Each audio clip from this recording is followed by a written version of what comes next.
Ler Mais, Ler Melhor de hoje é dedicado a Fernando Pessoa, figura cimeira da literatura portuguesa e da poesia europeia do século XX. Fernando António Nogueira Pessoa nasceu em Lisboa a 13 de junho de 1888 e aqui viveu até aos 8 anos. Entre 1896 e 1905 viveu em África do Sul, regressando a Portugal aos 17 anos, com o objetivo de frequentar o curso de letras, embora o tenha frequentado apenas durante uns meses. Fernando Pessoa ficou sobretudo conhecido como grande poeta do modernismo em Portugal, expressando-se tanto com o seu próprio nome como através dos seus heterónimos. Em vida, Fernando Pessoa apenas publicou um livro em português, Mensagem, em finais de 1934, deixando um vasto espólio que ainda hoje não foi completamente analisado e publicado. Morreu a 30 de novembro de 1935 de uma grave crise hepática induzida por anos de consumo de álcool.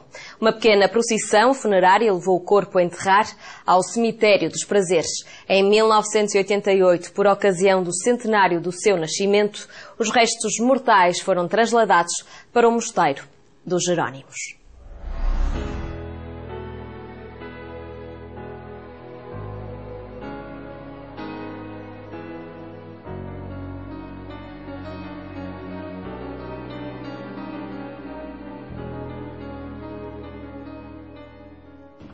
Fernando Pessoa quis ser toda uma literatura e foi-o.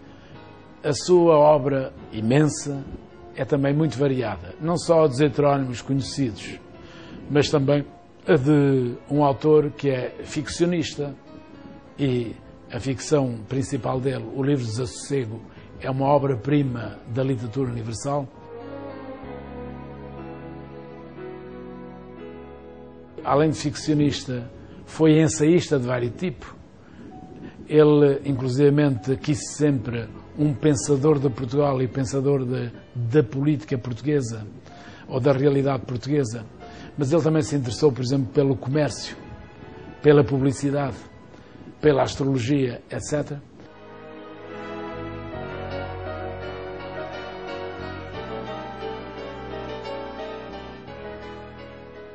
Ele deixou contos, deixou ensaios, deixou críticas, fez muitas traduções, algumas de poetas e algumas de autores esotéricos.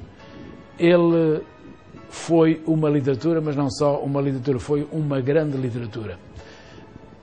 E o que é curioso é que, em vida, ele publicou apenas A Mensagem, e já perto da morte, em 1934, que alguns leem como um livro patriótico, mas que me faz pensar numa frase dele que é a seguinte: a nação é a escola presente da supernação futura.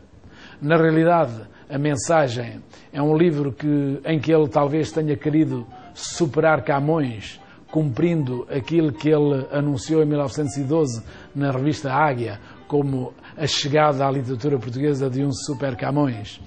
Mas o livro é muito mais do que isso. É um livro épico moderno e que se vale de símbolos portugueses, mas para a exaltação do homem universal ou para a dignificação do homem universal.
Fernando Pessoa, jovem, sonhou ser também um autor de literatura inglesa, mas optou depois decisivamente pela literatura portuguesa quando veio para a Faculdade de Letras de Lisboa, onde esteve 1 ano e pouco, porque achava que a faculdade já não tinha nada a ensinar-lhe. Ele descobre a língua portuguesa e torna-se, diríamos assim, o grande autor de literatura portuguesa, que hoje é conhecido em todo o mundo, apreciado em todo o mundo, como uma das sumidades da literatura universal. E para nós é um grande clássico. Mas ele, que quis ser toda uma literatura, ele foi também um homem que viveu para escrever toda a vida.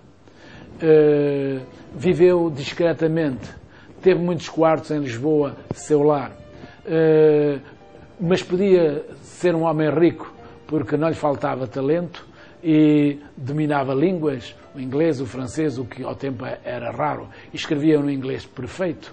E, portanto, é para nós uma sorte ter tido este autor que, de alguma maneira, dá ao século XX português uma imagem de alta cultura e uma imagem muito impressiva para o mundo.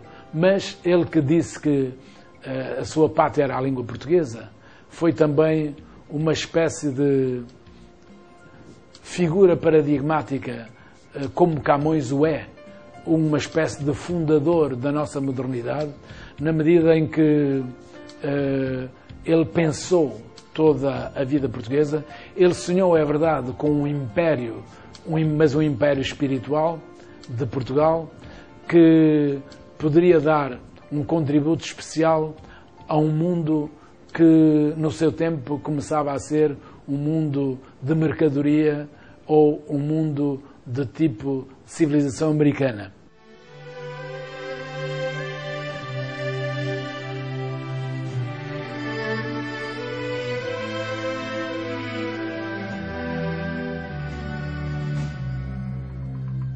Na sua teoria e na sua poesia múltipla, em que fala da condição do homem moderno, em que fala dos dramas, das dificuldades do sujeito e até das decisões do sujeito,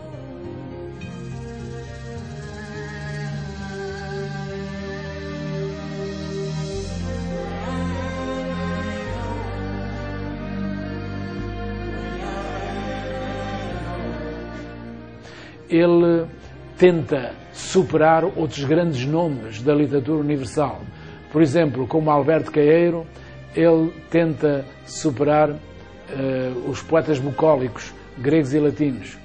Como Álvaro de Campos, ele tenta superar o Walt Whitman. Como Ricardo Reis, ele tenta superar Horácio.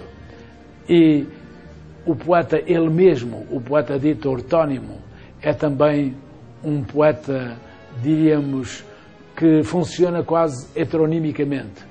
Ele deixou-nos textos inapagáveis, como por exemplo a tabacaria, que um jornal francês, Libération, já disse que era o mais belo poema do mundo.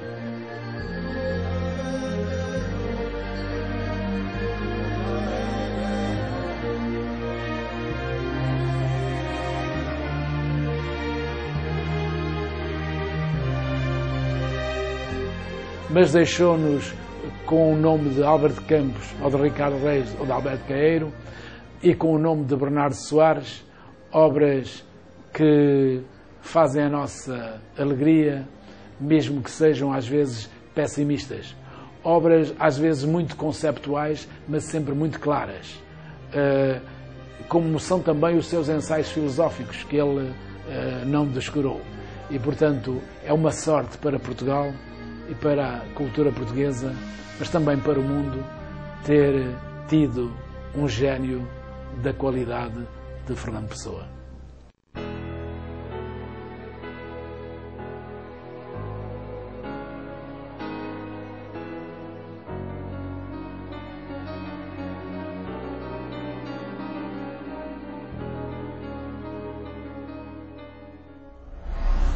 Descubra a obra de Fernando Pessoa, um dos expoentes máximos do modernismo no século XX. Até amanhã.